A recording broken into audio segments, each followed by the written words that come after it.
Ellen Wilson had perfect grades, a spotless record, and a future bright enough to blind you. But the second her brother walked into that parent-teacher conference wearing his motorcycle club patch, everything changed. Teachers whispered, parents judged, and Ellen? She made a decision that would shake that entire school to its core. Ellen Wilson sat in the third row of folding chairs in the school's conference room, her hands folded neatly in her lap, watching William like she was defusing a bomb. He'd worn his nicest jeans, the ones without holes, and a plain black button-down. But the leather vest was still there. The patch on the back, embroidered in silver thread, Iron Wind Riders MC. She'd begged him to leave it home. He'd looked at her like she'd asked him to cut off an arm. Ellen's performance this semester has been exceptional. Mrs. Clark, her calculus teacher, was saying, top of the class. We're confident she'll be a strong candidate for the regional scholarship. William nodded, arms crossed loosely. She works hard. She does. Mrs. Clark smiled the way people do when they're trying not to stare at something. Her gaze kept sliding past William's face to the silver embroidery on his back. The guidance counselor, Mr. Davies, shuffled papers. We've also received her college prep timeline. Very ambitious. Stanford, MIT, Brown. She can handle it, William said. Mr. Davies cleared his throat. Of course. We just want to ensure she has a stable support system. The air shifted. Ellen felt it like a cold draft. Miss Caldwell, her English teacher, leaned forward. Ellen's essay submissions have been remarkable. There's a statewide competition coming up, and I've already nominated her piece on resilience and family. William's expression softened. Yeah, that's great, Elle. Ellen managed a smile, but her stomach was twisting. Mrs. Harper from the PDA hadn't said a word since William sat down. Now she spoke, voice carefully measured. We appreciate you coming, Mr. Wilson. It's important for students to have involved guardians. The word involved hung in the air like an accusation dressed up as concern. Vice Principal Rawlings glanced at his watch. Well, I think we've covered everything. Ellen, keep up the excellent work. Mr. Wilson, thank you for your time. Wait, William said. What about her honors physics class? She mentioned the lab partner situation wasn't working out. Rawlings blinked. Oh, well, we can address that with, and the debate team schedule, William continued. She's got regional qualifiers the same week as her scholarship interview. Can we move one? Ellen watched Mr. Davies and Rawlings exchange a look. She caught it perfectly. We'll look into it, Rawlings said, standing. But we really should wrap up. Busy evening. 12 minutes. That's all they'd given him. William had driven nearly an hour to get here, would drive another hour back, for some minutes of tight smiles and loaded pauses. Outside, in the hallway, Ellen heard them before she saw them. Two voices, low and sharp. Didn't expect him to actually show up. Did you see the vest? A motorcycle club. I looked it up. They have a criminal history. Ellen froze. William was 20 feet ahead, checking his phone. She's a good kid, but with that kind of influence at home. Intimidating is what it is. I felt uncomfortable the entire time. Miss Caldwell's voice cut through. He asked thoughtful questions about his sister's education. With a criminal record, Margaret. I checked. Felonious assault. Prison time. People change. Do they? Because I'm not sure Ellen is really safe. Ellen didn't hear the rest. The hallway tilted slightly, sounds going distant and muffled. William looked back, caught her expression. You okay? She nodded. Lied. In the truck, he didn't start the engine right away. That was weird, right? Yeah. They think I shouldn't be here. Ellen stared at her hands. They don't know you. No, William said quietly. They don't. He started the truck. Neither of them spoke on the drive home. That night, Ellen sat at her desk, staring at her scholarship essay, the one about second chances. About a brother who'd made mistakes but taught her what real strength looked like. About how falling down doesn't matter if you get back up. She replayed every moment. Mrs. Harper's careful pauses, the way Davies couldn't stop shuffling those papers, how quickly Rawlings stood up once William started asking about debate schedules and lab partners. She thought about the voices in the hallway. Intimidating, criminal, unsafe. She picked up her phone. Typed before she could second-guess herself. The text was simple. Miles? It's Ellen. I need to talk to you about something. Can I stop by the shop tomorrow? The response came fast. Anytime, kid. Your brother's family. That makes you family too. Ellen set the phone down and returned to her essay. But now she was writing something new. Something sharper. They'd made a mistake tonight. They'd seen a quiet girl who'd accept their verdict without pushing back. They were about to learn otherwise. The auto shop smelled like motor oil and burnt coffee. Ellen pushed through the side door Wednesday afternoon, backpack slung over one shoulder, and found Miles elbow deep in an engine block. He didn't look up, but his voice carried over the classic rock bleeding from a paint-splattered radio. William's out on a parts run. Should be back in 20. I'm here to see you. That got his attention. Miles straightened, wiping his hands on a rag that might have been red once. Road captain of the Iron Wind Riders, 50-something, with a scar that split his left eyebrow and eyes that missed nothing. Coffee's hot. That's about all I can promise. Ellen poured herself a cup from the ancient machine in the corner and told him everything. The meeting, the hallway, the words that kept looping in her head like a skipping record. Miles listened the way he diagnosed engine trouble. No interruptions, tracking every detail, waiting to hear where the real problem was. What do you want to do about it? There's another meeting Friday. Follow-up for scholarship candidates. Parents and guardians required. Ellen met his eyes. I want them to see who William really is. Who you all are. You want backup. I want the truth to have a bigger voice than their assumptions. Miles studied her, then nodded slowly. William's family, which makes you family. End of story. He pulled out his phone. Let me make some calls. Thursday, Ellen went through her classes on autopilot. In English, Miss Caldwell handed back essays with comments scrawled in green ink. Ellen's had a note at the top. See me after class. The room emptied. Miss Caldwell leaned against her desk, arms crossed. I submitted your piece to the state competition early. The preliminary judges sent feedback. She paused. Ellen, they're calling it one of the strongest entries they've received in years. The word caught in Ellen's throat. Really? You're writing about your brother. The honesty, the complexity. It's extraordinary. Miss Caldwell hesitated. I've been teaching 20 years. I've read thousands of essays about family. But yours, she shook her head. You write about him like he's fully human, flawed and trying and real. Most students turn their subjects into villains or saints. You just wrote the truth. He's the only family I've got, Ellen said quietly. Miss Caldwell was silent for a beat. I heard what happened at the conference, the hallway conversation. Ellen's spine went rigid. I didn't agree with what was said. For what it's worth. Miss Caldwell's expression was careful. But I also didn't speak up loudly enough. I'm sorry for that. Ellen wasn't sure what to say, so she just nodded. This meeting Friday, Miss Caldwell started. Will be different, Ellen finished. She spent Thursday night rehearsing what she'd say. By Friday morning, her plan was set. Then she texted Miles. Still good for 3 p.m.? 7 of us. Dressed respectful. We'll follow your lead. In the shop across town, Dodge was pulling on a clean black shirt, checking his reflection in a grimy mirror. Former addict, 3 years sober, now running intake at the community center's recovery program. He caught Tommy's eye. You nervous? Tommy, broad-shouldered and quiet, shrugged. Haven't been in a school since I got my GED in county. Yeah, I'm nervous.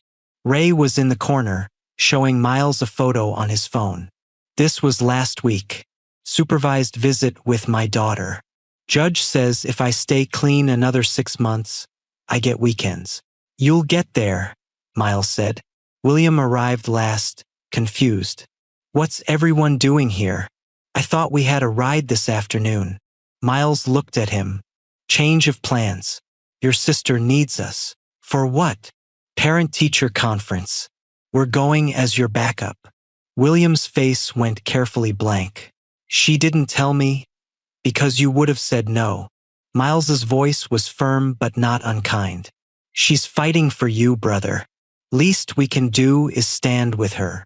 15 minutes before the meeting, Ellen stood in the school parking lot, watching 7 motorcycles roll in like thunder made visible.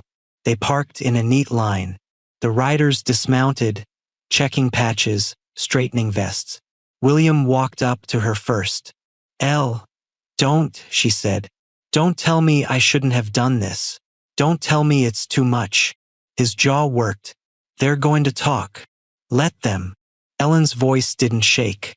I'm tired of being quiet while they decide who you are without knowing you. Dodge appeared at William's shoulder. Kid's got spine.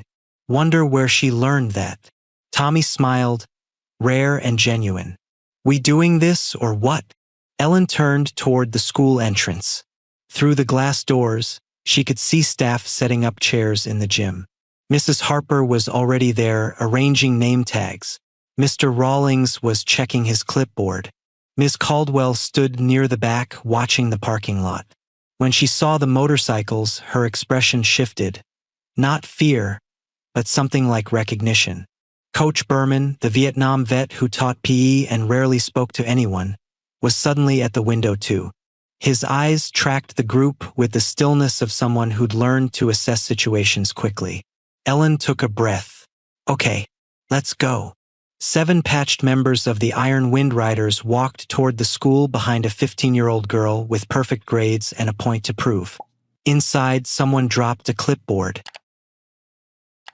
Every conversation in the gym died mid-sentence.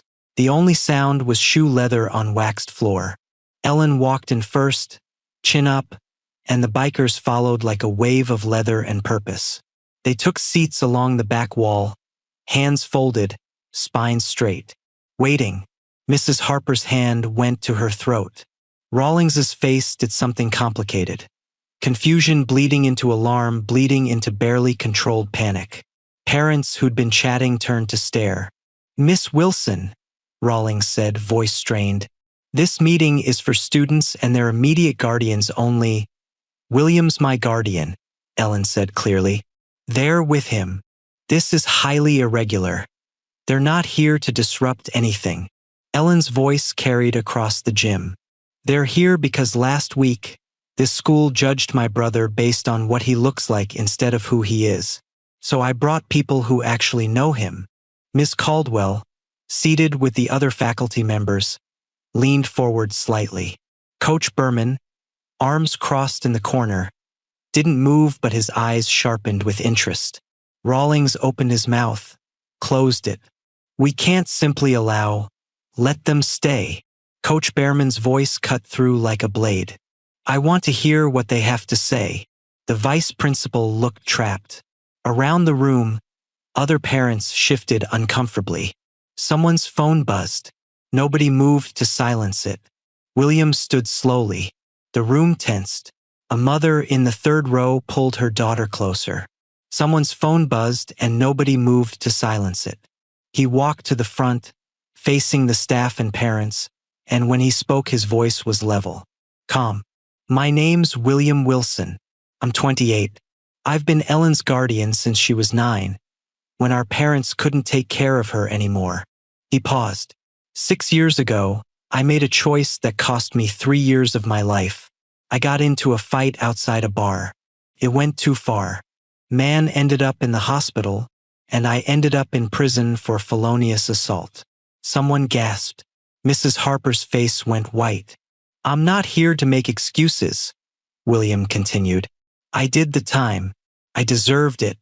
But when I got out, I had to decide who I was going to be.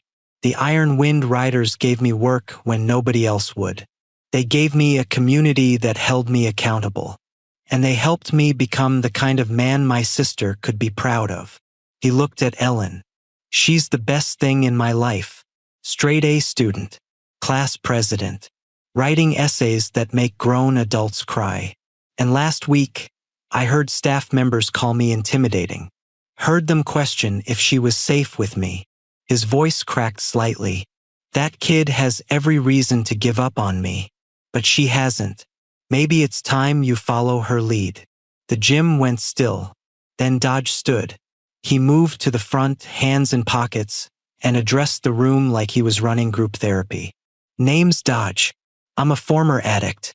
Lost my job, my family, my house, everything to meth. Did 2 stints in rehab before it stuck. He pulled out a laminated card from his wallet. 3 years sober next month. I run intake at the community center now. Help other addicts find treatment. William was one of the first people to tell me I could do something that mattered. Tommy went next, his voice rougher. Tommy Clark. Got my GED in county lockup when I was 22. Learned welding in a prison program. He held up the certificate he still carried.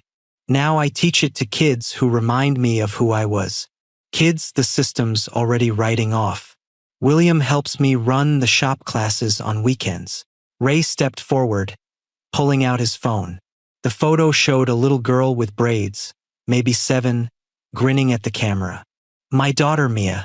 Haven't lived with her in 2 years because I made mistakes that scared her mother.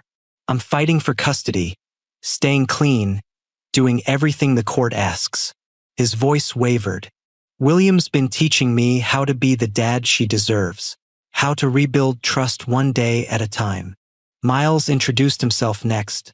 Road captain, the one who'd pulled more brothers back from the edge than he could count. Then Priest, who ran the shop and hired people nobody else would touch because he'd been one of them once. Snake spoke last, his voice quiet, talking about the kids he coached now, the ones who reminded him of who he used to be. When they finished, the silence had weight to it. Coach Berman uncrossed his arms and walked to the center of the room. He was 65, grizzled, with hands that shook slightly from old shrapnel wounds. I went to Vietnam when I was 19. He said quietly. Came back at 21 with a purple heart and nightmares that lasted decades. For years, people crossed the street when they saw me. Thought I was dangerous. Unstable. He looked at William. Nobody asked what I'd been through. They just saw the damage and decided who I was. He turned to Rawlings. We don't get to pick where we come from. We don't get to choose our worst moments. But we damn sure get to choose who we become after. He gestured to the bikers. These men are doing that. And this school is punishing a kid because her brother had the audacity to survive his mistakes. Miss Caldwell stood abruptly. Her voice shook. Ellen wrote an essay about redemption. About her brother teaching her that falling doesn't make you weak. Staying down does. She looked around the room. That essay is going to state finals. It's one of the most powerful pieces I've read in 20 years of teaching. And we almost missed it because we were too busy judging the person who inspired it. Mrs. Harper cleared her throat. Everyone turned. My brother. She stopped, started again. My brother struggled with addiction for 15 years. He's been clean for 2. I don't talk about it because I'm ashamed. Her eyes were wet. But watching Ellen stand up for her family, I should have done that for mine. Something in the room loosened. The air felt different, less like judgment, more like people trying to figure out what came next. Rawlings stood, looking cornered by his own prejudice. Perhaps judgments were made prematurely. Ellen finally spoke. My brother's not perfect, but he's mine, and he's here. That counts. William's hand found her shoulder. Nobody clapped. But when parents filed out, several stopped to shake William's hand. Firm grips. A contact. The kind that meant something. Coach Berman approached last. Your sister's lucky to have you. William's voice was rough. I'm the lucky one. The gym didn't empty. People stayed, shifting weight from foot to foot, like they needed time to understand what they'd just seen. Ellen stood near the front, William beside her, and watched the room reorganize itself around a truth nobody had expected to confront on a Friday afternoon. Mr. Davies, the guidance counselor who'd shuffled papers and avoided eye contact last week, approached cautiously. Ellen, I owe you an apology. I made assumptions about your home situation without asking questions. You made assumptions about my brother without knowing him, Ellen corrected. Davies nodded, properly chastened. I'd like to schedule time next week to discuss your scholarship applications. All of them. No rushed conversations. William extended his hand. After a pause, Davies shook it. Across the gym, Mrs. Harper was talking to Dodge, gesturing animatedly. Ellen caught fragments. My brother's counselor never, and wish I'd known programs like yours existed. Ray stood awkwardly near the bleachers, still holding his phone with Mia's picture displayed. A parent Ellen didn't recognize, Mr. Peterson, whose son was in her physics class, stopped in front of him. My nephew's in the system right now, fighting for visitation with his kid. Peterson's voice was gruff. What program are you using for your case? Ray blinked, surprised, then started talking. Within minutes, Peterson was taking notes. Ms. Caldwell approached Ellen with a folder. I printed your essay, the full version, not the edited one I submitted. She handed it over. I want you to read something out loud. The passage about your brother teaching you to ride a bike after he got out. When you wrote about him being more afraid than you were. Ellen's fingers went cold. Now. Miss Caldwell raised her voice slightly. If I could have everyone's attention for just a moment. The room quieted. Ellen felt every eye turn toward her. Ellen's essay, the one advancing to state finals, is about family, resilience, and second chances. I'd like her to share a piece of it with you. The part that made me cry in my empty classroom at 9 p.m. on a Tuesday. Ellen's hands trembled as she opened the folder. William squeezed her shoulder once, then stepped back. She found the passage and began reading. When William came home, he was different, quieter, careful with his words like they might break something. I'd imagined his return for 3 years, built it up in my head, this triumphant moment where everything went back to normal. But normal was gone. We had to build something new. Her voice steadied. He bought me a bike from a yard sale, painted it blue because he remembered that was my favorite color when I was 9. I was 12 by then, and I'd already learned to ride at a friend's house, but I didn't tell him. We went to the park, and he ran beside me holding the seat, breathing hard, telling me I could do it. He was more scared than I was, not of me falling, of failing me again. So I pretended to wobble. Let him catch me. Let him be the person who taught me to fly. Because sometimes the bravest thing you can do is let someone prove they've changed. Ellen's voice cracked on the last sentence. She looked up. Miss Caldwell reached for a tissue. Mrs. Harper covered her mouth with both hands. Coach Berman kept his eyes on the floor, but his jaw worked like he was chewing on something he couldn't swallow. Tommy, the welder with his prison GED, spoke from the back. That's beautiful, kid. William turned away slightly, shoulders rigid. Ellen knew that posture. He was fighting tears. Principal Sanders appeared in the gym doorway. He'd missed everything. Someone had called him Rawlings, most likely, expecting a crisis to contain. Instead, he found this. Bikers and parents talking quietly, his English teacher crying openly, and his star student holding an essay like a shield. What's going on here? Sanders asked. Coach Berman answered. Education. Real kind. Sanders looked at Rawlings, who seemed to shrink under the gaze. We had concerns about appropriate guardian presence. These men have contributed more to this conversation about Ellen's future than we did in 3 scheduled conferences. Miss Caldwell interrupted sharply. Maybe the concern was misplaced. Sanders scanned the room. Parents talking quietly with bikers, his English teacher openly crying, his vice principal studying the floor like it held answers. Whatever he'd expected to find, it wasn't this. "Miss Wilson," he said finally, "I'd like to discuss creating a peer mentorship program, something that connects students with community members who've overcome significant obstacles. Would your brother and his associates be willing to participate?" Miles stood. "We'd be honored." The meeting dissolved after that. Parents filed out with phone numbers exchanged and promises made. Mr. Peterson left with Ray, still talking about custody lawyers. Mrs. Harper invited Dodge to speak at the next PTA meeting about recovery resources. Ellen and William were the last to leave, flanked by the Iron Wind riders. In the parking lot, under the glow of fluorescent lights and a darkening sky, Dodge stopped and looked at Ellen. "You did good today, kid. Took guts." "I just told the truth. That's the part that takes guts," Snake said. William walked Ellen to his truck while the others mounted their bikes. He stopped her before she climbed in. "You didn't have to do that." "Yeah, I did. Because you would have done it for me." Ellen paused. "You have done it for me.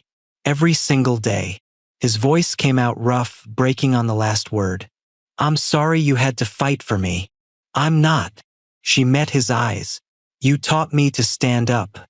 I just decided to stand up for you." The bikes roared to life behind them, a chorus of engines and loyalty. William pulled Ellen into a hug, quick and fierce, then let her go before either of them completely broke down. Monday morning, Ellen sat in English class with a blank document open on her laptop. New assignment: write about courage. She knew exactly what to write, because courage, she'd learned, had nothing to do with not being scared. It was about loving someone enough to make a room full of strangers see them the way you did. It was about 7 men in leather vests choosing vulnerability over intimidation. It was about a teacher admitting she'd failed to speak up, and a coach recognizing shared wounds across generations. Courage was her brother, walking into that gym knowing he'd be judged, because Ellen asked him to. She started typing, and the words came easy. The essay opened with a memory: 7 motorcycles in a school parking lot, and the moment she realized family wasn't about blood or records or patches. It was about the people who showed up when it mattered. Sometimes the bravest thing you can do is refuse to let others define the people you love. What would you do if someone you cared about was judged before they even had a chance to speak? Drop your thoughts in the comments below. And if this story moved you, hit that like button and subscribe to embrace the journey for more stories that remind us what really matters. See you in the next video.